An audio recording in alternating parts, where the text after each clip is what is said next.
Your relationship with money matters. I'm Michelle Perkins, and this is the Money and You podcast, where I will be breaking down your relationship with money, offering tough love money tips, and a money dating plan that will focus on lifting the barriers to success to help pave the way for better money practices and increased wealth. It's time to take control to live a limit-free life. It starts today. Hello, and welcome to our first 2022 new show for the Money and You Show. I'm your host, Michelle Perkins, and I have the best guest today to start the year out with.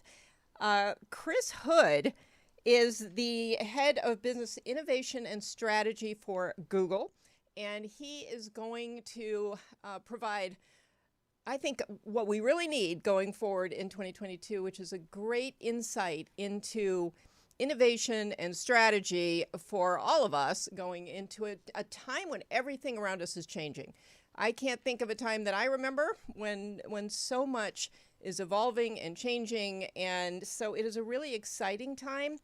And our guest today is really going to help us to see some of the changes and ways to think about the world as it is now in this new state that it's transforming constantly into. So I'm going to introduce him quickly because I want to get into a conversation. Chris Hood is a digital strategist and technology entrepreneur with over 30 years of experience in online entertainment and marketing for TV, film, music, and video games. As the head of business innovation and strategy for Google, Chris engages with some of the top companies in the world to develop digital transformation strategies that grow business value. At Google, he also hosts the weekly business podcast, That Digital Show.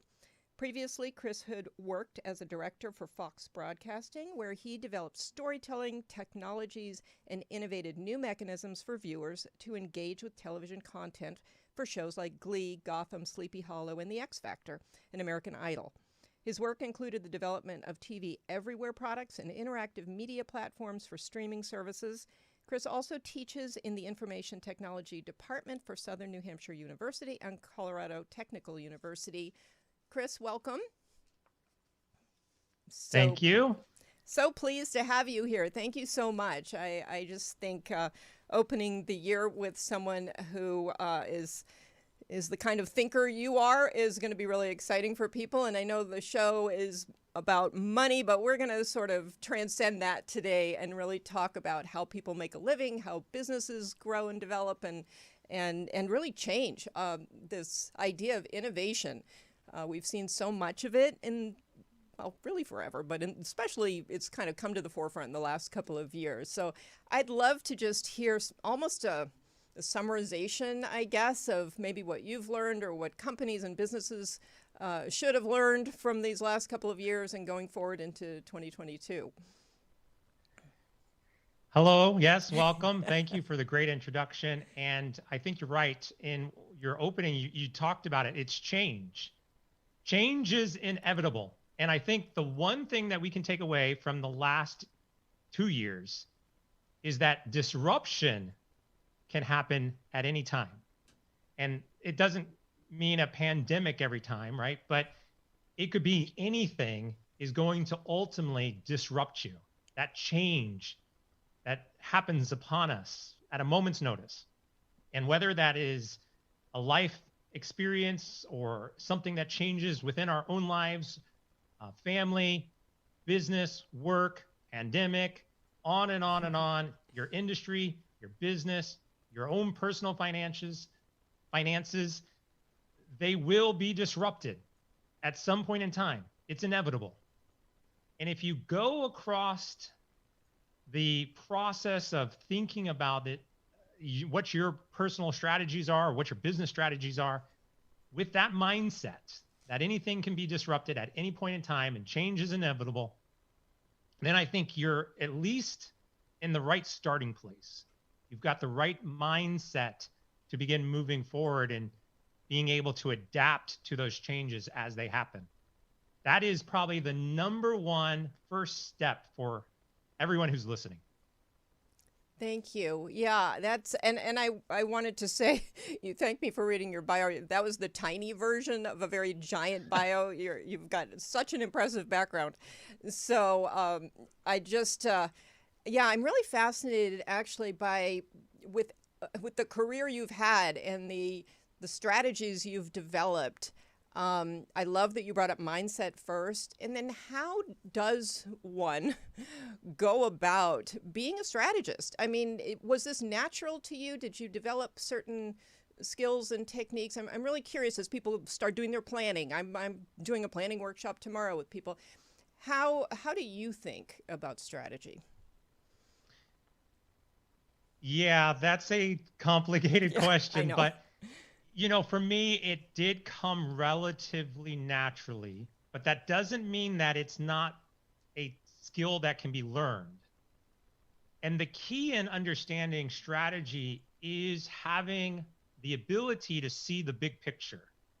And when I'm talking about seeing the big picture, it's not just, what's going to happen this year. It's an understanding of what is going to happen over the course of the next 5 years and what various levels of impact could happen, and being humble enough to say, I have no idea what's going to happen. Like I just said, none of us predicted the pandemic. Mm-hmm. What I can predict is that there's going to be some sort of disruption that will happen to everyone who's listening again at some point in time in your life. I know that. Yeah. Guaranteed. We've seen it. That's history.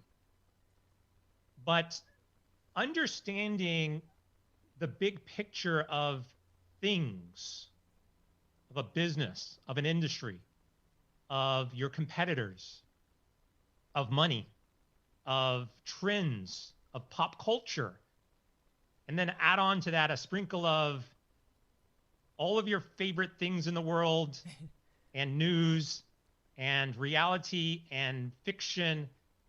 All of that comes together to influence us on strategies. And I remember having a conversation with a group of college students who wanted to get into a particular industry. And I went around and asked the whole room, what's your degree in? What are you currently studying? And they would go, and I'm an astronomer. And I built the correlation of how astronomy can help them in that industry. Mm-hmm. Because that's really what we look for, is not just experience in, I have this experience for this industry. It's how do you bring in that external perspective, those external understandings of the things that are around us, and apply that to what's in front of us that has to be decided or solved. And it could be anything. I can't tell you how many times I've sat in a business meeting with a CEO and the conversation of something like fast food comes up because there's a commercial, and the commercial brings some sort of real world reference to what we're talking about. And it's being able to connect those dots and build that big picture and storytelling. And that's how that's at least the starting point of how you can start to come up with a good strategy. There's a lot more in there, right. Understanding perspectives, understanding customer perspectives and partner perspectives and consumer perspectives and user perspectives. There's design thinking that goes into that. How do you think from the outside in? There's a lot of other techniques, but I think the thing that everybody can do is really just leverage your own personal experiences into the conversation to help you formulate whatever that strategy is. Yeah, I love that. And we talked a little about that once before, and I just found that so fascinating. It really stuck with me, especially for business owners and also for career changers, and how important it is that they bring kind of their whole selves into, their transition, because they're often so reluctant to put things, on their resume or to talk about things that aren't directly related with whatever, to whatever they're looking at in terms of a new job. And that I was so interested in your perspective on that, because I share it, and I think it's really important to come in with these other interests and these other experiences and let people see them, and maybe help them connect the dots. But sometimes they'll come up with their own, interesting way to look at it as well. Yeah, and I think one of the topics or one of the stories that we discussed when we had talked before was, let's take somebody who has fashion design experience and they want to get into a technology role. You might not see the correlation there, but there is so much technology being built right now around fashion design. We know that video game developers are looking for fashion inside of their video games, costumes, and gear that people are going to wear while they play the game. We see technology evolving in retail, where we're now seeing virtual try it on types of applications. I can stand in front of a mirror and actually try something on physically. Well, somebody who understands fashion and can bring that into the technology role can be successful. And so just because you might have some obscure interest or background or degree, you should always leverage that in some way, especially if you're looking for a career change or you're looking to migrate into some other realm. It's okay to share that experience because it's all ultimately relevant. Mm-hmm. Yeah, I love that. I think, I've been reading a lot. Great book by, I believe it's Ora Nadrich. I might be saying the first name wrong, but it's Mindfulness and Mysticism. And I didn't expect to actually enjoy this book, but I picked it up and I'm reading. I'm fascinated by it. And so much of it is about, kind of losing the illusions that we have and becoming, really becoming more ourselves and to be able to be that in the world, in the work world, which is something that really is a huge shift.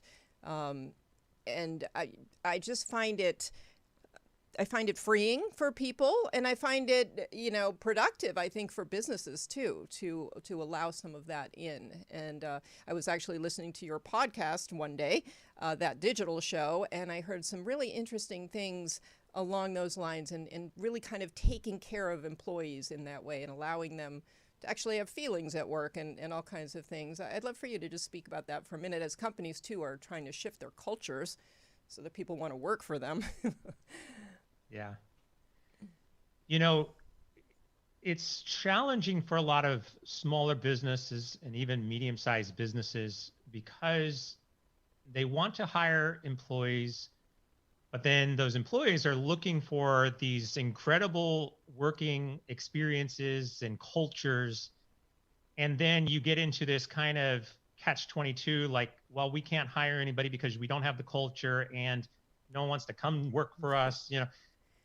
The reality here is you've got to build that culture, and you have to take time and energy and make that happen, because that ultimately is going to lead to people wanting to work for you and people staying with you. And this goes across not just how do you treat your employees, but what you provide them. And we're not talking like free meals every day and all of the fantasies that we see at Google. We're talking about just legitimately spending time and listening and helping individuals become the best versions of themselves. You are your greatest asset. That's what we just started talking about. When we are hiring somebody, we want to hire you. We don't want to hire what you think we want to hire, and you make up a resume that's glowing and that's not really who you are. Be yourself. But on the inside, our internal needs are to help guide that, help nurture that, help grow that. And so we do that through a lot of different things: listening to what our customers want, having surveys that you send out to your entire team to get a feel of what's working and what's not working, your hiring process, and making sure that you are removing biases during your hiring process. And that's very challenging for a lot of organizations.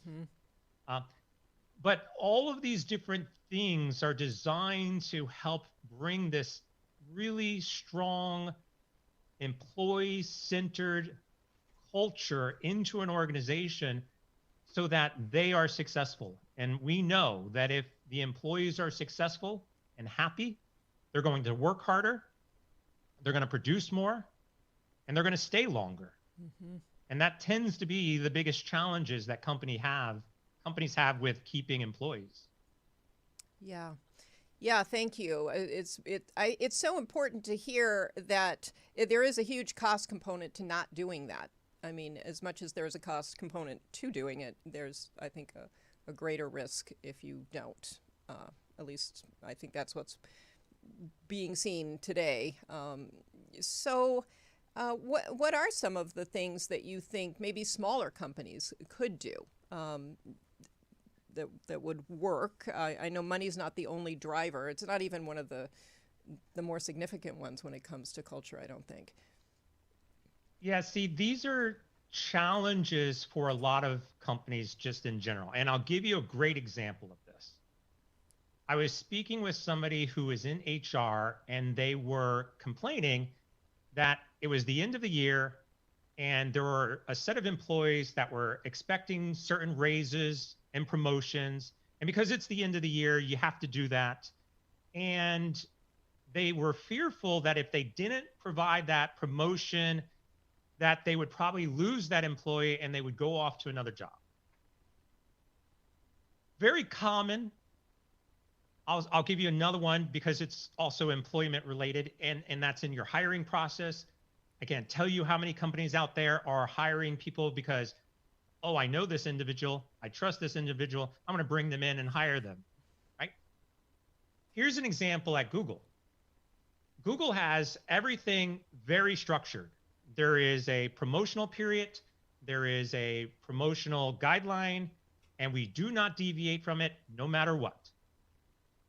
There's a hiring guideline, and when I say removing the bias from your hiring, no one at Google can say, oh, I like this individual, we should hire them.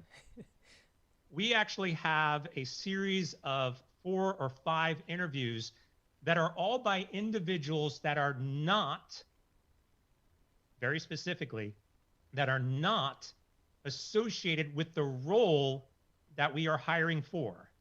The hiring manager is not actually involved with the hiring process. Now, for a lot of companies who are sitting here listening, they're like, what? No, we could never do that. But why do we do this?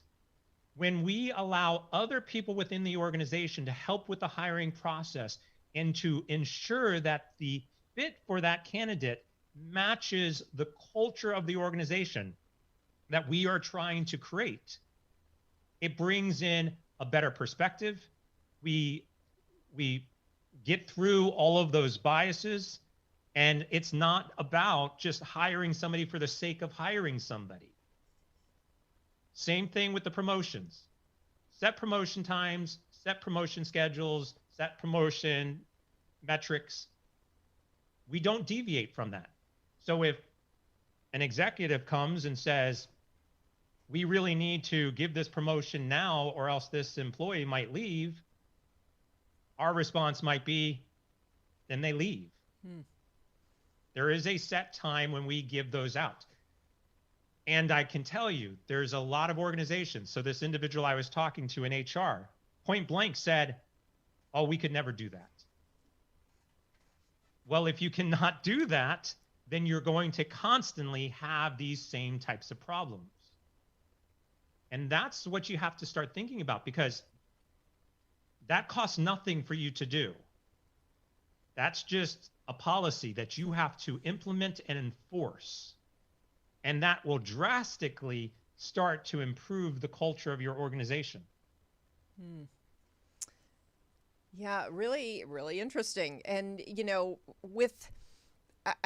I find it fascinating to look at a situation like that where there is so much structure and things are really laid out and there are, you know, great sort of standard operating procedures for probably everything.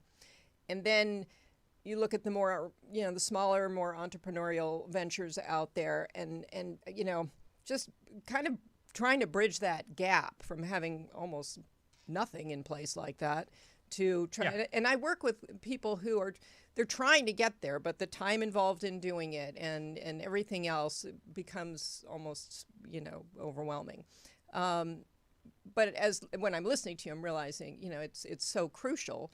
How would one sort of start on that process, at least, to kind of move toward it? Yeah, well, let's take a startup. Let's say you're an entrepreneur and it's a company of one. Obviously, you're doing a lot of work, and at some point in time, you're going to hire somebody, and it may be your best friend, and that's okay. So now you've got a company of two. Let's just say, for the sake of the conversation, we have to hire employee number 3. Who is that employee going to report to? Employee 1 or 2? CEO or CFO? I don't know. If it's going to report to the CFO, have the CEO do the interview. If it's going to report to the CEO, have the CFO do the interview. And then you continue to expand to that. So now let's say you have a company of 5 and you're creating a new role that's going to report to the CEO. The CEO should say, okay, employee 4 and 3, you do the interview. And you have to give a lot of trust in that. You have to believe that the individuals you've already hired understand what your vision is, understand what your culture is going to look like, and you empower them to actually go and do that interview. But the longer that the CEO does all of the interviews, 1, you're consuming all of your time for things that you should be doing other things with. And 2, you're beginning to build that culture from the start. And you can keep expanding that. You have you have 10 employees. If the role is in IT, pick marketing to do the interviews. Mm-hmm. If the role is in marketing, pick operations to do the interviews. Just have somebody do the interview that is outside of the organization that is hiring for that role. And it will start to really help, because your communication about your vision and operations and culture and all those things that we care about, that becomes a lot more crystal clear. And the people who are doing the interviewing are going to interview based on, is it a right fit into the culture?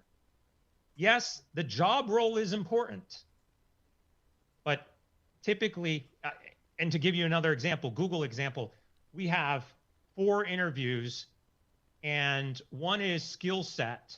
Another one is what we call Googliness. And quite honestly, if you don't pass the Googliness interview, it doesn't matter how well you do at your own skill set, you probably won't get hired. We're looking for individuals who will fit into the culture above and beyond what their skills are, because we can train skills. We can teach other areas of the company, but we can never tend to change that mindset and that culture and that personality that we're really looking for. And how do you go about assessing that? That's super interesting. Yeah, there's a whole scale. There's a rubric that we have created, and it says, for depending upon the level of the employee or the level of the role and what we are looking for, we have questions that have been defined. We have a rubric that has a clear definition of what we're looking for. That's across multiple levels. So say level 1 up to level 7. We have, again, everything is spec'd out. So if we go back to the same thing, not only are we having individuals outside of the organization do the interviewing process, but the questions are predefined. So the interview is not, I'm going to make up a bunch of questions and have a conversation with you to try to determine if I like you or not, or if you're a good fit. You have to go through and ask the questions, and then we judge and rate and grade based on the response to those questions. So having all of this kind of preset and predefined and determined can substantially help you in that whole interviewing and hiring process. Mm-hmm. Yeah, fascinating. A lot of really great systematization that people need to implement to free themselves up too, and to get the job done properly, I think. Um, so, okay, I want to just jump into the kind of the more innovation piece of the conversation. I'm just very curious with all the innovating that people have to do right now. Kind of along similar lines, do you how do you put yourself in kind of that creative space of being able to innovate? I know, it for me anyway, it's hard for me to sit at my desk and like just say, okay, I need a new idea. Something else has to go on. I have to be somewhere else or be doing something else. What could people use to help them where they're stuck and they're thinking, I need a new idea, I need a new revenue stream, I need to change things. How? Yeah, so the first thing that you have to understand is innovation can come from anywhere. Just like disruption can happen at any time and change can happen at any moment, innovation can happen anywhere.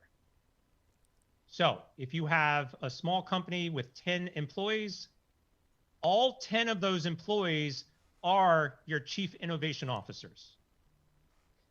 If you've got a company of 20, all 20, company of 100, company of 1,000, every single employee is a chief innovation officer. They need to be empowered to help you come up with ideas.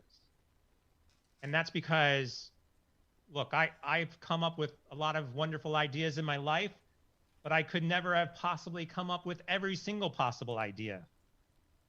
And so the more people that you have working on your behalf to come up with ideas, the better the company is. And it's not just your employees.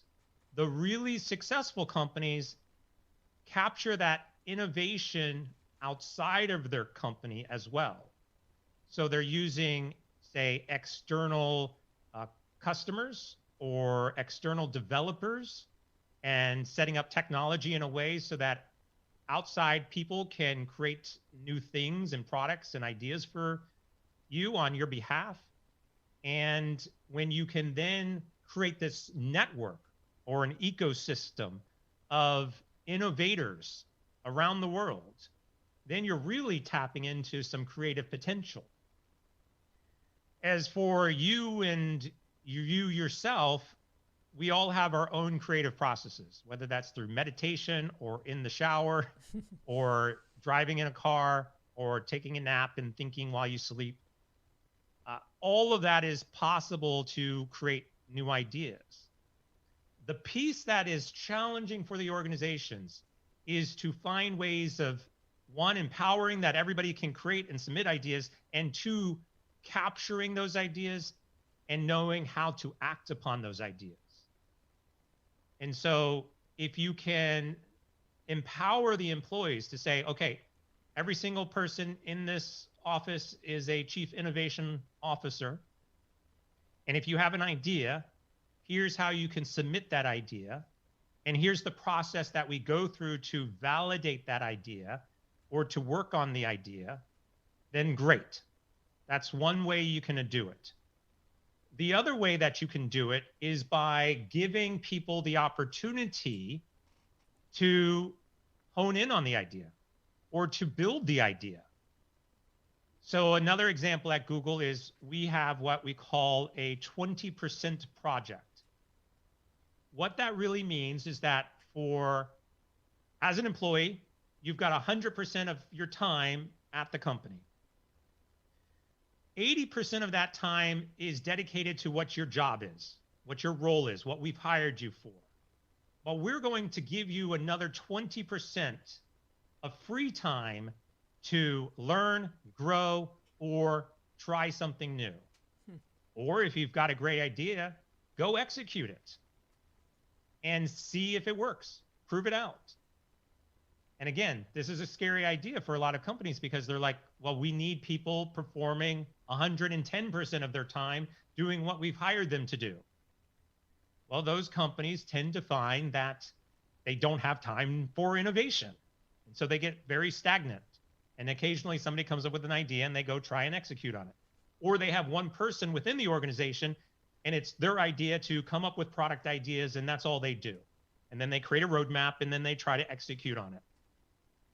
But when you actually empower those employees to have time invested in their days to think about ideas, to solve problems, to give you information about what they struggle with, that's where we see true innovation happening. And this doesn't have to be some magic in the bottle, lightning in the bottle, creative genius, a brilliant idea. There's one story about a steel company that opened up just nothing more than a suggestion box. And in 1 year, they received over 200,000 suggestions. Wow. And what's funny is actually one guy created about 50,000 of those suggestions in a single year. That's all he did. He was just sitting there creating crazy ideas. Out of that suggestion box, though, they were able to implement several of them and saved the company millions of dollars in processes and time. Wow. Just by having nothing more than a suggestion box. But the key was the box is there, anybody can submit an idea, and we have a process to look through them, analyze them, and execute on them.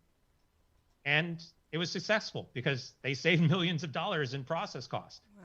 So that's a great story. Yeah, really interesting and really so motivating as a company, I think, to just have that kind of idea generation and creativity going on.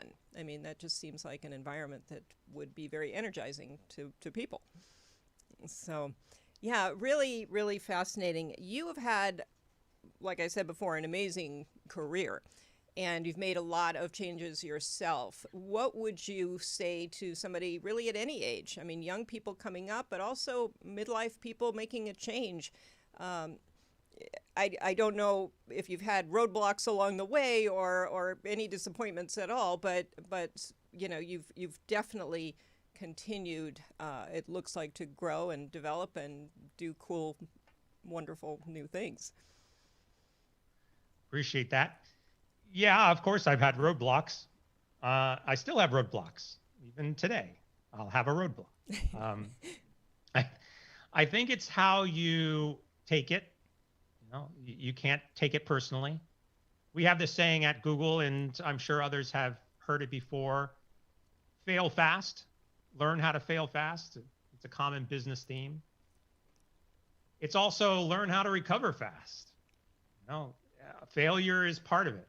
And there could be any number, and you've probably all have heard some random, you know, whether it's Einstein's patents or, you know, somebody's, an actor's number of submissions before they got hired, or, you know, there's any number of those types of stories that are out there. But those are all rooted in some foundation to think about, which is you're going to fail, and you have to just brush it off and learn to get over it and move on. And that seems cold, but really it's inspiring. Mm-hmm. If you can just continue to focus on what's in front of you, and whether that's a goal or an objective or something you want to accomplish. I'll give you an example. Right now, I'm writing a novel. I'm writing a fantasy adventure novel. I've been working on this for almost 5 years. I've received multitudes of rejection letters from publishers and stuff. But it doesn't mean that I'm not stopping or that I'm stopping because of those rejections. It's just information. It's just data points for me to think about, well, they're probably right. Or I'm really confident in what I'm doing, so I'm going to continue on this path.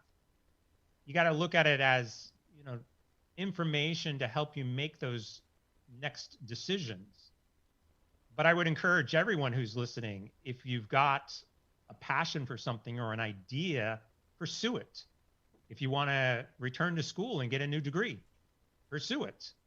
If you want to change careers, pursue it. There's nothing preventing you from doing anything you want to do. You've just got to be willing to do it, put in the work that's going to be required to do it, and navigate the disruptions along the way. Yeah. Yeah, I love that. And, as you're saying that, what is coming to mind is what I think this show touches on a lot, which is the voice in people's heads when they're hearing this is, well, I wish I could, but I don't have the money to stop working and start again.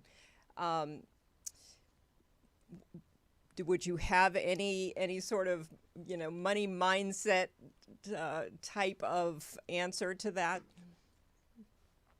Yeah, look, we're all faced with our daily lives. What do we have in front of us? Whether that's rent or mortgage or child support bills or, anything else, student loans that people are going through, all of that is valid.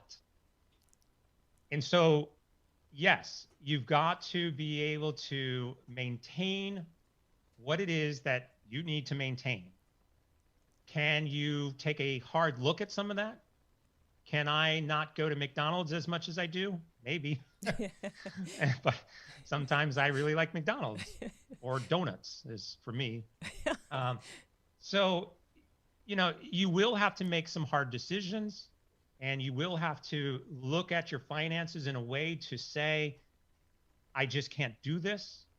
And maybe it's, I can't do this right now, but maybe it's, I can do this later. But also, this is where the strategy comes in, and thinking about the larger, bigger picture is begin mapping things out. And if you can say, like we said, you've got a degree in fashion design and you want to move to technology, that doesn't mean that you have to immediately go to school. That doesn't mean that you immediately have to create some sort of new profile and spend a lot of money to do it, or that you have to invest in some startup. There are many steps that you can take in that journey. And I think if you were to simply map those out and figure out what steps you can do today at no cost, for free, it's going to take you little to no effort, then start doing that. Mm-hmm. Because that's going to help build up your portfolio. A good example of this might be something like a podcast, mm-hmm. which is relatively no cost. I mean, there are obviously professional podcasts out there that are a lot of money to invest and produce. But imagine if you just started a small podcast just for yourself, talking about something you're passionate about, talking about something you want to get into. That becomes part of your portfolio in that journey that you're going to start to make. Or maybe you want to start writing blog posts. And there's lots of websites out there that are looking for guest blog post authors. So write something that you're passionate about and actually start getting it out there. Another example is taking your hobbies and trying to figure out how those hobbies can migrate into what you want to do. So I was talking with a real estate agent a couple of weeks ago, and they're like, I'm still trying to build my real estate business. There is some expenses that I have to worry about, but I can't really figure out a niche. And there's so many other people that are out there doing real estate. What do I do? And I said, well, what are your passions? What are the things that you like to do? And it came up that it was gardening. I said, how many homeowners out there need a gardener? Almost all of them. So start connecting and saying, hey, I'm going to write a blog post or something on gardening, and connect your real estate business to that. There's a connection for all mm-hmm. of this, for everything. Yeah. And so when you just can't think A to B or A to Z, we'll say, and I just want to get to Z, and I want to spend all my money to get to Z. Go through the rest of the alphabet. Start at A, do B, C. Those are usually much smaller, much easier, and will have the same impact in the long run. Thank you. I love that. I also love the idea of taking the steps, because you don't know where the steps will lead you. And when I did read the longer version of your bio, I was wondering, when you were, in your first successful, job and with the movie theaters and everything, did you anticipate, at all where you would be now? No, no, but what was interesting was if you actually dissect my career, there was elements of what I did from my very first job in what I do today. Mm. And if I think about a 30-year, it's probably 35-year career, to say that I can clearly map elements of every job I've had and how those elements ultimately have gotten me to where I am, and I'm still using those elements in my role today, that's what you're looking for. Because my career took any number of turns and U-turns and crisscrosses and where in the world am I right now? But I constantly was able to leverage experiences and passions into a role that has obviously really materialized and matured over the last 5 years. So same thing. Anybody who's 18 and selling popcorn at a movie theater right now, guarantee that role will transpire into something really magical in another 30 years for you. I love that.